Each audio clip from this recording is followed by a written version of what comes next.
야심한 밤 생활관에 울려 퍼지는 서슬퍼런 목소리. 우리 아빠가 누군지 알아? 중령 아버지만 믿고 온갖 가혹행위를 일삼던 악마 김상병.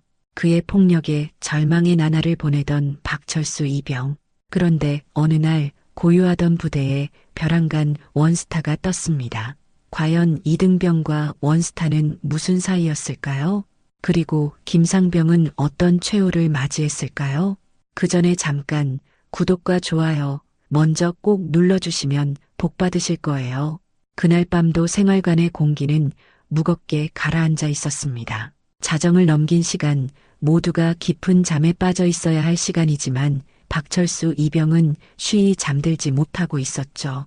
언제 또다시 생활관 문이 소리 없이 열리고 자신을 찾는 불길한 그림자가 다가올지 모른다는 불안감 때문이었습니다. 역시나 그의 예감은 틀리지 않았습니다. 삐걱거리는 소리와 함께 생활관 문이 열리고 익숙한 발걸음 소리가 철수의 침상 앞에서 멈췄습니다. 철수는 심장이 쿵쾅거렸지만 자는 척 눈을 꼭 감고 숨을 죽였습니다. 야, 박철수 또 자는 척하냐? 내가 모를 줄 알고 빨리 안 일어나? 목소리의 주인은 김민석 상병이었습니다. 철수는 마지못해 무거운 눈꺼풀을 들어 올렸습니다. 어둠 속에서도 김상병의 비릿한 웃음이 느껴지는 듯했죠. 이런 식의 야밤 호출은 이제 철수에게 익숙한 일과 중 하나가 되어버렸습니다. 김상병은 철수가 이 부대로 전입 온 첫날부터 눈의 가시처럼 여겼습니다. 철수의 어딘가 어수룩해 보이는 인상과 내성적인 성격이 그의 괴롭힘 본능을 자극한 것인지도 몰랐습니다. 처음에는 단순히 청소를 다시 시키거나 관물대 정리를 트집 잡는 수준이었지만 시간이 갈수록 그의 행동은 도를 넘어서고 있었습니다. 오늘 우리 아빠랑 통화했는데 다음 주에 면회 오신다더라. 너도 알지? 우리 아빠가 이 부대 주임원사님이랑 거의 형님 동생 하는 사이인 거. 내가 너 때문에 스트레스 받는다고 살짝 말씀드렸더니 아주 그냥 너 조심하라고 전해주시더라. 김상병은 있지도 않은 일을 사실인 것처럼 부풀리며 철수를 압박했습니다. 물론 그의 아버지가 중령이라는 사실은 부대 내 모두가 아는 공공연한 비밀이었고 그것이 김상병에게 무조부리의 권력을 쥐어준 것이나 다름없었죠. 간부들조차 김상병의 눈치를 보는 실정이었습니다. 철수는 말없이 전투복을 챙겨 입고 김상병을 따라 나섰습니다. 그의 등 뒤로 다른 선임들의 안도하는 숨소리가 들리는 듯했습니다. 오늘 타겟은 내가 아니구나. 그런 비겁한 안도감이었겠죠. 깊은 밤 부대 전체가 잠든 시간, 철수의 고통은 그렇게 시작되고 있었습니다. 김상병이 철수를 데려간 곳은 중대 본부 뒤편의 낡은 창고였습니다. 먼지가 뽀얗게 쌓인 창고 안에는 온갖 잡동사니들이 어지럽게 널려 있었죠. 여기 있는 거 내일 아침까지 다 정리해놔. 먼지 하나 없이 반짝거리게 만들라고. 참 저기 구석에 있는 폐급 전투화들도 광 오지게 내놓고 우리 아빠가 보면 아주 좋아하실 거다. 김상병은 손전등 불빛으로 창고 구석을 비추며 명령했습니다. 그곳에는 좋기 수십 켤레는 되어 보이는 낡은 전투화들이 아무렇게나 쌓여 있었어요. 한겨울의 차가운 창고 공기가 철수의 폐부 깊숙이 스며들었습니다. 철수는 말없이 고개를 끄덕이고는 묵묵히 정리를 시작했습니다. 부모님께는 늘 잘 지낸다고 군 생활이 재미있다고 거짓말을 해야 하는 자신의 처지가 너무나 서러웠습니다. 사회에서는 누구보다 긍정적이고 활발했던 그였지만 군대라는 폐쇄된 공간 안에서 그는 점점 더 작아지고 있었습니다. 마치 빛 한 점 들어오지 않는 깊은 우물에 갇힌 기분이었죠. 이따금씩 순찰을 도는 당직사관의 발소리가 들려올 때면 혹시나 하는 마음에 귀를 기울여 보았지만 그 발소리는 언제나 창고 앞을 무심히 지나쳐 갈 뿐이었습니다. 다음 날 아침 밤샘 작업으로 눈이 벌겋게 충혈된 철수에게 김상병의 괴롭힘은 더욱 집요해졌습니다. 아침 식사 시간에는 일부러 철수의 옆자리에 앉아 다리를 떨며 밥을 먹지 못하게 방해했고 국물을 철수의 옷에 일부러 쏟기도 했습니다. 아, 미안. 일부러 그런 건 아닌데. 어쩌냐. 옷 다 버렸네. 우리 아빠한테 세탁비라도 보내달라고 할까?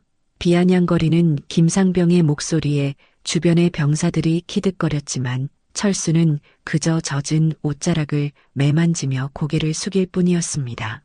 오후 체력 단련 시간에는 다른 병사들보다 2배나 많은 뛴걸음을 시키거나 팔굽혀펴기 자세를 트집 잡아 얼차려를 주기도 했죠.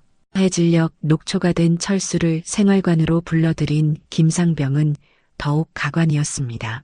야, 박철수, 너 오늘 총기 손질 시간에 총 제대로 안 닦았지? 연병장 50바퀴다. 지금 당장 실시. 이미 몸은 천근만근이었지만 철수는 거부할 수 없었습니다. 어둠이 내린 연병장을 홀로 돌면서 철수의 눈에서는 뜨거운 눈물이 하염없이 흘러내렸습니다. 어머니, 아버지, 보고 싶어요. 그 울음소리는 누구에게도 들리지 않는 철수만의 절규였습니다. 어느덧 시간이 흘러 철수도 일병 계급장을 달게 되었습니다. 하지만 그의 군 생활은 조금도 나아지지 않았습니다. 김상병은 여전히 철수를 표적으로 삼아 괴롭혔고 오히려 그 강도는 점점 더 심해지고 있었죠. 부대 내에서 철수는 고립무원이었습니다. 대부분의 선임들은 김상병의 눈치를 보며 철수를 외면했고 심지어 몇몇 동기들마저 김상병의 편에 서서 철수를 비웃거나 따돌렸습니다. 철수는 매일 밤 잠자리에 들 때마다 내일은 또 어떤 괴롭힘이 기다리고 있을까 두려움에 떨어야 했습니다. 그러던 어느 주말 철수는 어머니와 통화를 하고 있었습니다. 몸이 편찮으신 할머니의 안부를 묻기 위해서였죠. 철수의 할머니는 그에게 세상 전부와도 같은 존재였습니다. 부모님이 맞벌이를 하셨기에 철수는 어린 시절 대부분을 할머니와 함께 보냈습니다. 할머니의 따뜻한 품, 맛있는 음식, 그리고 밤마다 들려주시던 옛날 이야기는 철수의 유년 시절을 행복으로 가득 채워주었죠. 어머니, 할머니는 좀 어떠세요? 지난번 통화 때 기침을 많이 하셔서 걱정돼요. 철수의 목소리에는 진심 어린 걱정이 묻어났습니다. 응, 아직 좀 편찮으시긴 한데 그래도 내 걱정 많이 하신다. 철수 얼굴 본 지 너무 오래됐다고 보고 싶어 하셔. 어머니의 말에 철수는 가슴 한구석이 아려왔습니다.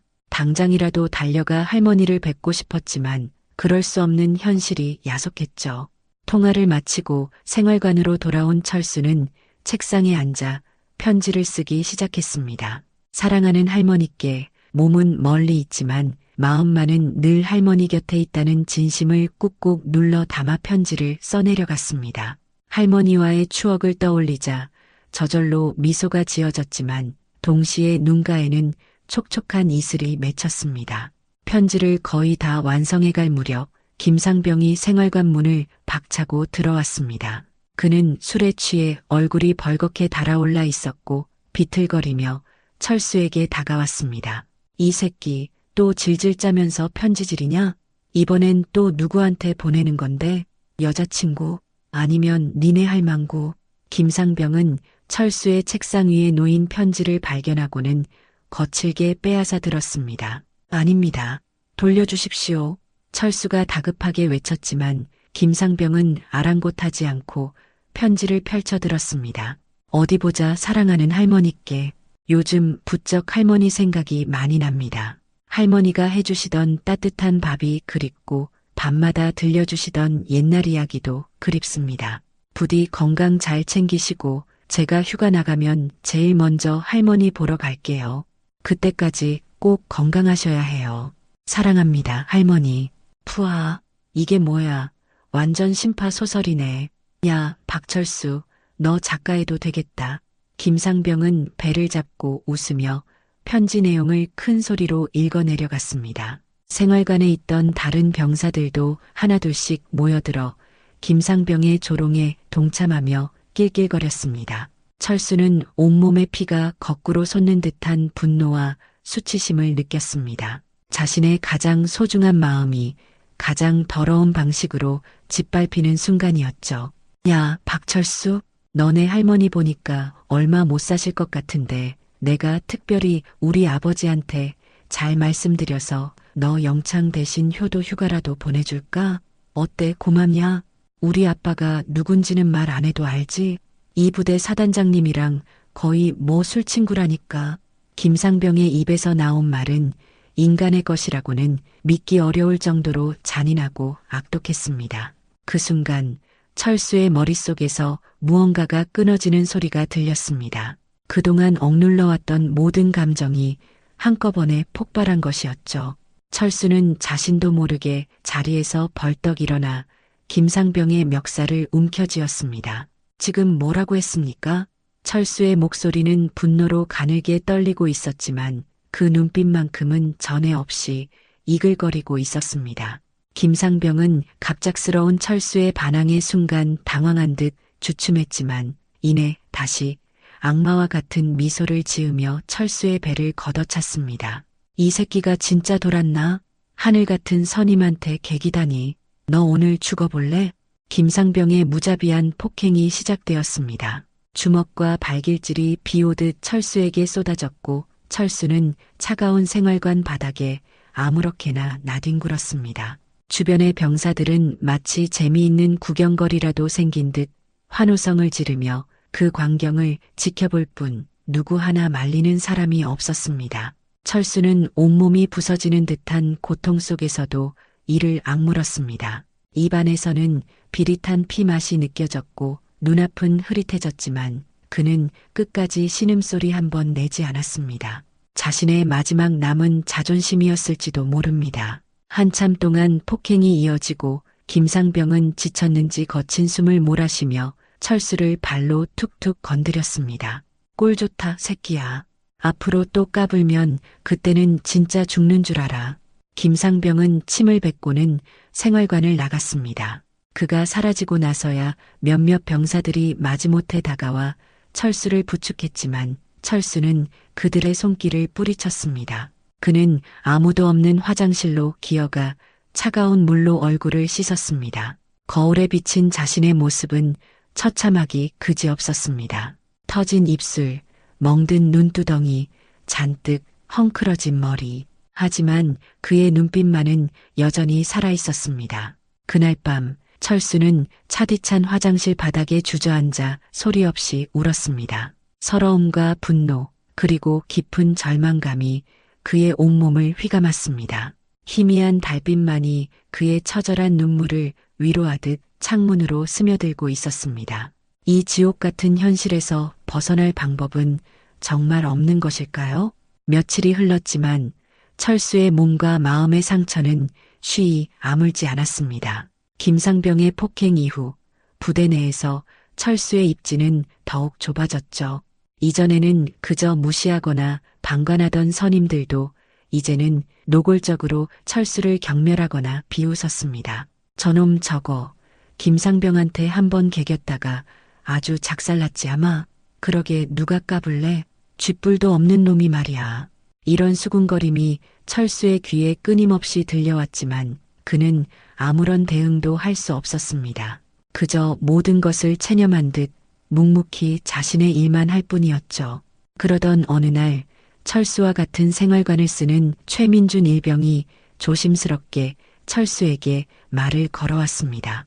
최 일병은 철수의 입대 동기 중 유일하게 그에게 따뜻한 시선을 보내주던 친구였습니다. 철수야, 괜찮냐? 요즘 내 얼굴이 너무 안 좋아 보여. 김상병이 또 괴롭히는 건 아니지? 최 일병의 걱정스러운 물음에 철수는 힘없이 고개를 저었습니다. 아니야, 민준아. 그냥 좀 피곤해서 그래. 하지만 그의 목소리에는 깊은 절망감이 배어 있었죠. 철수야, 나한테라도 말해봐. 혼자 끙끙 앓지 말고. 내가 뭐라도 도울 수 있는 일이 있을지 모르잖아. 최일병의 진심 어린 위로에 철수는 결국 참았던 속마음을 털어놓기 시작했습니다. 김상병의 끊임없는 괴롭힘, 선임들의 냉대, 간부들의 무관심, 그리고 아무도 자신을 도와주지 않는다는 깊은 고립감까지. 철수의 이야기를 듣는 내내 최일병의 얼굴은 안타까움으로 일그러졌습니다. 정말 너무한다. 김상병 그 자식. 어떻게 사람을 저렇게까지 괴롭힐 수가 있지? 내가 중대장님께 말씀드려볼까? 최일병이 붕괴하며 말했지만 철수는 고개를 가로저었습니다. 아니야, 소용없을 거야. 중대장님도 김상병 아버지 눈치 보시는 것 같더라. 괜히 너까지 위험해질 수 있어. 그때 생활관 문을 열고 들어오던 중대행정반 소속 박상길 병장이 그들의 대화를 우연히 듣게 되었습니다. 박 병장은 평소에는 말이 없고 조용한 성격이었지만 부대 내에서 불합리한 일이 벌어지면 그냥 지나치지 못하는 정의로운 인물로 알려져 있었죠. 그는 조용히 철수와 최일병에게 다가와 낮은 목소리로 말했습니다. 박이병, 최일병, 방금 너희들 이야기 들었다. 박이병 많이 힘들었겠구나. 박 병장의 따뜻한 말 한마디에 철수는 왠지 모를 위안을 받는 듯 했습니다. 김상병 문제는 내가 한번 중대장님께 정식으로 건의해 보겠다. 물론 그 인간 빼기 워낙 막강해서 쉽지는 않겠지만 그래도 이렇게 가만히 보고만 있을 수는 없지 않겠냐? 힘내라, 박이병. 세상이 다 너를 버린 건 아니다. 박 병장의 말은 철수에게 한 줄기 빛과 같았습니다. 어쩌면 정말 이 지옥에서 벗어날 수 있을지도 모른다는 희미한 희망이 생겨났죠. 철수는 박 병장에게 연신 고개를 숙이며 감사의 뜻을 전했습니다. 다음 날 박 병장은 약속대로 중대장실을 찾아갔습니다. 그는 철수가 겪고 있는 부당한 처우와 김상병의 도를 넘는 가혹행위에 대해 소상히 보고하고 즉각적인 조치를 취해줄 것을 강력히 요청했습니다. 하지만 중대장의 반응은 싸늘하기 그지없었습니다. 박 병장, 지금 제정신인가? 김상병 아버지가 누군지 뻔히 알면서 이런 보고를 올리는 건가? 괜히 긁어부스럼 만들지 말고 이쯤에서 덮어. 박이병 문제는 내가 알아서 할 테니 박 병장은 더 이상 이 일에 관여하지 말도록. 알겠나? 중대장의 단호하고도 위압적인 태도에 박 병장은 분노가 치밀어 올랐지만 어쩔 수 없이 물러나야 했습니다. 그 역시 지휘관의 명령에 복종해야 하는 일개 병사일 뿐이었으니까요. 박 병장은 착잡한 마음으로 중대장실을 나왔습니다. 철수에게 이 사실을 어떻게 전해야 할지 막막했죠. 박 병장으로부터 중대장의 반응을 전해 들은 철수는 하늘이 무너지는 듯한 절망감을 느꼈습니다. 마지막 남은 동아줄마저 끊어져 버린 기분이었죠. 그의 눈동자는 초점을 잃은 채 허공을 맴돌았습니다. 이제 정말 아무런 희망도 없는 건가? 모두가 나를 외면하는구나. 철수는 모든 것을 포기하고 싶은 심정이었습니다.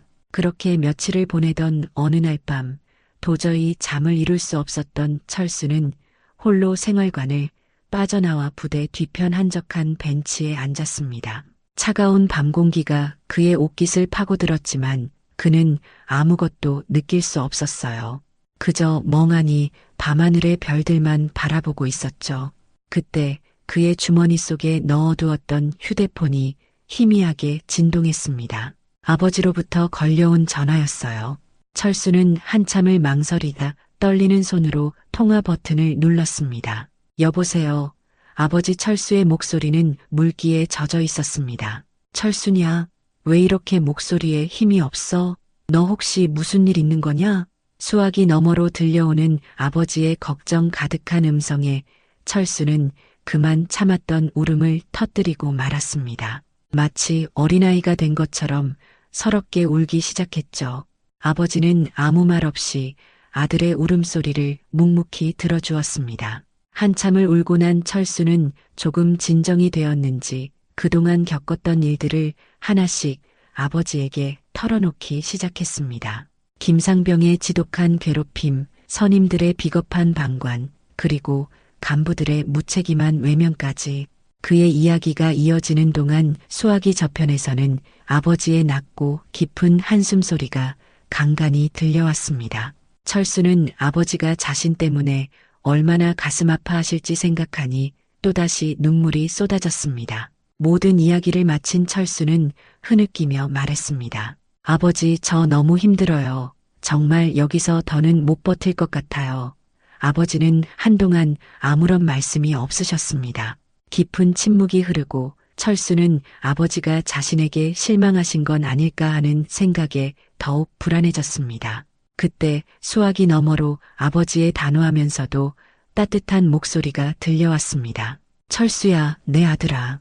얼마나 힘들었을꼬. 다 아빠 잘못이다. 내가 그런 고통을 겪고 있는데 아무것도 모르고 있었다니 아빠가 너무 미안하다. 아버지의 목소리에는 깊은 슬픔과 자책감이 묻어 있었습니다. 하지만 철수야, 너무 걱정하지 마라. 이 아빠가 어떻게든 방법을 찾아볼 테니 너는 아무 생각 말고 평소처럼만 지내고 있도록 해라. 그리고 절대 나쁜 생각은 하지 마. 알겠지? 아빠는 무슨 일이 있어도 내 편이다. 아버지의 그 한마디는 철수에게 세상 그 무엇과도 바꿀 수 없는 커다란 위로와 용기를 주었습니다. 비록 당장 상황이 변하지는 않겠지만 적어도 자신을 믿고 지지해주는 단 한 사람이 있다는 사실만으로도 철수는 다시 한번 일어설 힘을 얻을 수 있었죠.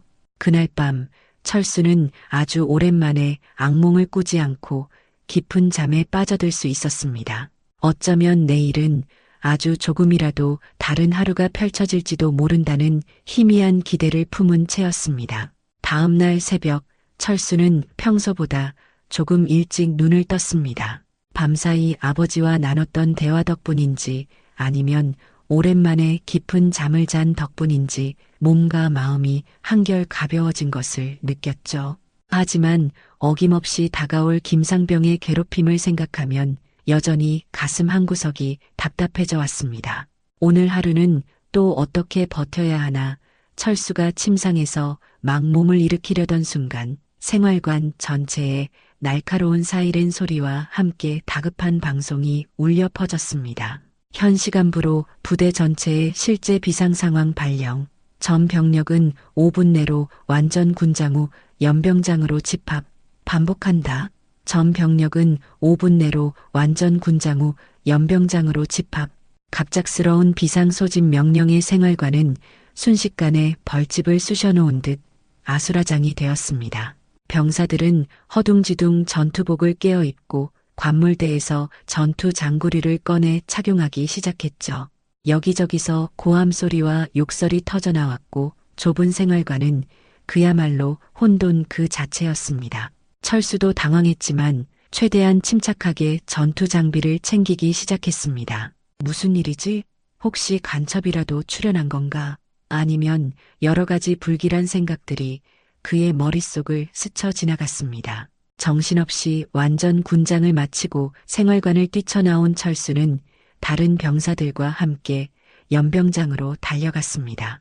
이미 연병장에는 수백 명의 병사들이 중대별로 정렬해 있었고 간부들은 분주하게 뛰어다니며 병력들을 통제하고 있었죠. 새벽의 차가운 공기가 폐부 깊숙이 스며들며 긴장감을 더했습니다. 철수도 자신이 속한 중대의 대열에 합류하여 숨을 골랐습니다. 모두의 얼굴에는 불안과 궁금증이 역력했습니다. 그때 연병장 입구 쪽에서 여러 대의 검은색 지휘 차량들이 먼지를 일으키며 빠른 속도로 들어오는 것이 보였습니다.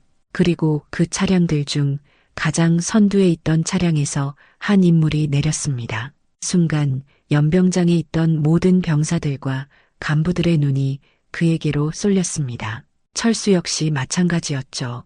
그리고 그는 자신의 눈을 의심할 수밖에 없었습니다. 그 차량에서 내린 사람은 다름 아닌 철수의 아버지였습니다. 그런데 아버지의 모습은 평소 철수가 알던 모습과 너무나 달랐습니다. 늘 작업복이나 평상복 차림이셨던 아버지가 그날은 어깨에 반짝이는 별 계급장이 달린 장군 정복을 위엄 있게 차려입고 계셨던 것입니다. 철수는 머리를 한 대 세게 얻어맞은 듯한 충격에 휩싸였습니다. 아버지가 장군님이셨다고? 그것도 저렇게 높은 별을 다신 분이셨단 말인가? 그동안 아버지는 철수에게 자신이 그저 평범한 하사관 출신의 예비역 군인이라고만 말씀해 오셨습니다. 단 한 번도 자신의 현재 신분이나 정확한 계급에 대해 언급하신 적이 없었죠. 철수는 엄청난 혼란스러움과 함께 왠지 모를 배신감마저 느껴졌습니다. 하지만 동시에 가슴 한구석에서는 든든함과 자랑스러움이 피어오르는 것을 느꼈습니다. 박정훈 준장, 바로 철수의 아버지는 연병장 중앙에 마련된 단상 위로 천천히 그러나 위험 있는 걸음으로 올라섰습니다. 그의 발걸음 하나하나에 연병장의 모든 시선이 집중되었죠. 단상 위에 선 박준장은 매처럼 날카로운 눈빛으로 연병장의 도열한 수백 명의 장병들을 천천히 훑어보았습니다. 그의 시선이 머무는 곳마다 병사들은 저도 모르게 몸을 움츠리거나 마른 침을 삼켰습니다. 잠시 동안 무거운 침묵이 흘렀고 연병장에는 오직 새벽 바람 소리만이 감돌았습니다. 드디어 박준장이 입을 열었습니다. 그의 목소리는 낮고 차분했지만 그 안에 담긴 무게감과 카리스마는 연병장 전체를 압도하기에 충분했습니다. 오늘 내가 이 자리에 예고 없이 찾아온 이유는 단 하나다. 최근 이 부대 내에서 공공연하게 자행되고 있는 병영 부조리와 가혹행위의 실태를 직접 확인하고 그 뿌리를 뽑아내기 위함이다. 박준장의 단호한 선언에 연병장은 찬물을 끼얹은 듯 싸늘하게 얼어붙었습니다. 특히 김상병은 얼굴이 백지장처럼 하얗게 질려서는 땅바닥만 내려다보며 연신 불안한 듯 입술을 잘근거리고 있었죠. 다른 간부들 역시 당황한 기색을 감추지 못하고 서로의 눈치만 살피고 있었습니다. 철수는 그 광경을 지켜보며 속이 다 후련해지는 듯한 묘한 해방감을 느꼈습니다. 박준장은 약 1시간에 걸쳐 부대 운영의 문제점, 지휘관들의 안일한 복무 태도, 그리고 병사들의 인권 침해 사례들을 조목조목 지적하며 질타했습니다. 그의 연설은 마치 잘 벼려진 칼날처럼 날카롭고 예리했으며 듣는 이들의 가슴을 서늘하게 만들기에 충분했습니다. 모든 장병들은 마치 죄인이라도 된 것처럼 고개를 숙인 채 그의 훈시를 경청했습니다. 연설을 마친 박준장은 철수가 속한 3중대 병력들을 단상 앞으로 따로 불러 모았습니다. 그리고 중대장 김철민 대위와 김민석 상병을 호명하여 앞으로 나오도록 지시했죠. 김상병은 이미 다리가 풀린 듯 후들거리며 앞으로 나섰고 중대장 역시 사색이 된 얼굴로 그의 뒤를 따랐습니다. 김민석 상병, 박준장의 차갑고 낮은 목소리가 연병장에 울려 퍼졌습니다. 내가 박철수 이병을 비롯한 여러 후임병들에게 지속적으로 폭언과 폭행, 그리고 가혹행위를 일삼았다는 다수의 보고와 증거를 확보했다. 이에 대해 할 말이 있는가? 박준장의 서리빨 같은 질문에 김상병은 감히 고개조차 들지 못하고 그저 죄송합니다라는 말만 간신히 내뱉을 뿐이었습니다. 그의 눈에는 두려움과 함께 일말의 후회 같은 것이 어리는 듯 했지만 이미 때는 늦어버린 후였죠. 김철민 대위, 박준장의 시선이 이번에는 중대장에게로 향했습니다. 자네는 중대 지휘관으로서 이러한 사실을 인지하고 있었음에도 불구하고 이를 묵인하고 방조한 책임이 매우 크다. 자네의 변명을 듣고 싶군. 중대장은 식은땀을 비오듯 흘리며 무언가 변명을 늘어놓으려 했지만 박준장의 불호령 같은 카리스마에 압도되어 제대로 말도 꺼내지 못하고 우물쭈물하기만 했습니다. 그의 그런 모습은 그동안 철수를 비롯한 힘없는 병사들 앞에서 보여주었던 위압적인 모습과는 너무나 대조적이었습니다. 박철수 이병 앞으로 나오도록 하게. 박준장의 나지막한 부름에 철수가 천천히 대열에서 걸어 나왔습니다. 연병장에 모인 모든 이들의 시선이 일제히 철수에게로 향했죠. 철수는 애써 담담한 표정을 지으려 했지만 떨리는 다리를 감출 수는 없었습니다. 아버지이자 이제는 너무나 높아 보이는 장군님 앞에 선다는 것은 상상 이상으로 긴장되는 일이었으니까요.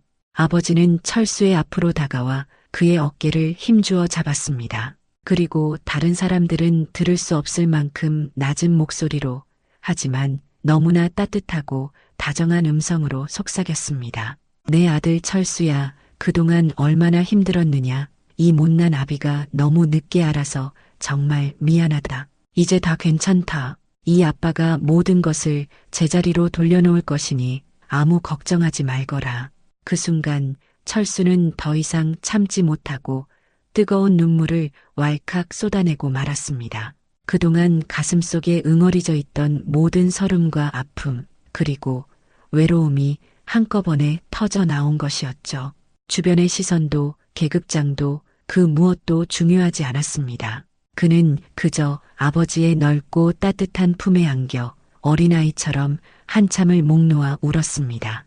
연병장에 모여있던 수백 명의 병사들은 그 모습을 숨죽인 채 지켜보았습니다. 그 어떤 웅변보다도 더 큰 울림을 주는 부자간의 진한 사랑과 용서, 그리고 회복의 장면이었으니까요. 모든 진실이 밝혀지고 억눌렸던 감정이 터져 나오는 순간 김상병은 자신의 잘못을 모두 인정하고 그 자리에서 즉시 모든 보직에서 해임되어 군 검찰의 조사를 받게 되었습니다.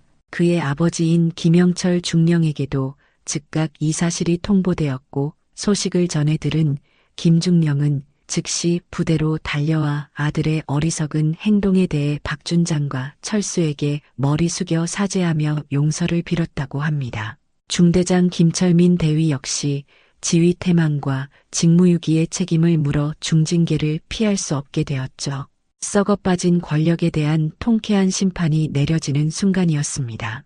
갑갑했던 속이 뻥 뚫리는 사이다 같은 결말이었지만 그 이면에는 한 젊은 병사의 처절했던 고통과 아버지의 깊은 사랑이 자리하고 있었습니다. 그날 이후 철수가 복무하던 부대에는 그야말로 대대적인 변화의 바람이 불기 시작했습니다. 박정훈 준장의 직접적인 지시에 따라 부대 내에 만연해 있던 온갖 부조리와 가혹행위를 발본색원하기 위한 특별감찰팀이 꾸려졌고 병사들의 인권과 복지를 향상시키기 위한 다양한 제도 개선안들이 즉각적으로 시행되었습니다. 김상병이라는 암적인 존재가 사라진 삼중대 생활관은 비로소 진정한 평화를 되찾았습니다. 더 이상 밤중에 이유 없이 누군가를 괴롭히는 악습도 인격을 모독하는 폭언과 욕설도 찾아볼 수 없게 되었죠. 철수는 마치 오랜 악몽에서 깨어난 사람처럼 이전의 밝고 긍정적인 모습을 조금씩 되찾아갔습니다. 동기들이나 후임들과도 스스럼 없이 어울리며 농담을 주고받았고 힘든 군사훈련에도 열정적으로 참여하며 점차 군 생활에 완벽하게 적응해 나갔습니다. 물론 아버지의 정체가 부대 전체에 알려지면서 주변의 시선이 다소 부담스럽게 느껴질 때도 있었지만 철수는 더 이상 예전처럼 위축되거나 불안해하지 않았습니다. 그는 더 이상 혼자가 아니라는 사실, 그리고 세상 그 누구보다 자신을 믿고 사랑해주는 든든한 아버지가 있다는 사실만으로도 충분히 행복하고 강인해질 수 있었으니까요. 시간은 흘러 철수는 자랑스러운 대한민국 육군 병장으로 무사히 군 복무를 마치고 만기 전역을 하게 되었습니다. 지난 2년여의 시간 동안 정말 많은 일들이 있었지만 철수는 그 모든 경험들을 통해 육체적으로나 정신적으로 한층 더 성숙해졌음을 느꼈습니다. 부당한 폭력 앞에서 좌절하지 않고 맞서 싸우는 용기, 절망적인 상황 속에서도 희망을 잃지 않고 어려움을 극복해내는 지혜, 그리고 무엇보다 자기 자신과 사랑하는 사람들을 지키는 것의 소중한 의미를 뼛속 깊이 깨달았으니까요. 저녁 후 철수는 아버지와 함께 작은 한식당을 열었습니다. 군 복무 시절 아버지의 따뜻한 편지와 격려가 가장 큰 힘이 되었던 것처럼 이제는 자신이 아버지께 힘이 되어드리고 싶다는 생각에서였죠. 아버지의 오랜 군 생활에서 우러나온 깊은 손맛과 철수의 젊은 감각, 그리고 성실함이 더해진 식당은 얼마 지나지 않아 문전성시를 이루는 동네의 명소가 되었습니다. 사람들은 그 식당에서 맛있는 음식과 함께 가슴 따뜻한 부자의 이야기도 함께 맛보며 돌아갔습니다. 철수는 식당 일을 하면서도 종종 군 시절의 기억들을 떠올리곤 합니다. 때로는 힘들고 괴로워서 모든 것을 포기하고 싶었던 순간들도 있었지만 그 시간들이 있었기에 지금의 자신이 더욱 단단해질 수 있었다고 믿고 있습니다. 그리고 언제나 그림자처럼 자신을 지켜보고 응원해주신 아버지께 대한 감사와 존경의 마음을 단 한순간도 잊지 않고 살아가고 있습니다. 어쩌면 우리네 인생이란 끝이 보이지 않는 어두운 터널 속에서도 저 멀리 희미하게 빛나는 한 줄기 희망을 향해 끊임없이 걸어가는 고된 여정일지도 모릅니다. 그리고 그 고독하고 험난한 여정 속에서 우리는 때로는 좌절하고 때로는 눈물 흘리지만 결국에는 진정한 용기와 사랑의 참된 의미를 배우고 깨닫게 되는 것이겠죠. 철수의 이야기는 바로 그런 평범하지만 위대한 진리를 우리에게 다시 한번 일깨워주고 있습니다. 혹시 지금 이 순간 여러분 중 누군가가 삶의 무게에 지쳐 힘겨운 시간을 보내고 있다면 철수의 이야기를 한번 떠올려 보시기 바랍니다. 당신은 결코 혼자가 아니며 당신의 등 뒤에는 언제나 당신을 변함없이 지지하고 뜨겁게 사랑하는 사람들이 함께하고 있다는 사실을 말입니다. 그리고 아무리 캄캄한 어둠 속이라 할지라도 가슴 속에 작은 희망의 불씨 하나만이라도 꺼뜨리지 않고 간직한다면 언젠가는 반드시 그 모든 어려움을 이겨내고 환하게 웃을 수 있는 날이 찾아올 것이라는 것을요. 철수가 우리에게 전하는 따뜻한 위로와 격려의 메시지입니다. 오늘의 사연 어떻게 들으셨나요? 오늘도 귀한 시간 내어주시고 끝까지 시청해주신 구독자 여러분, 진심으로 감사드립니다. 그리고 사랑합니다. 다음 영상을 누르시기 전에 잠깐 구독과 좋아요 먼저 꼭 눌러주시면 부자 되실 거예요.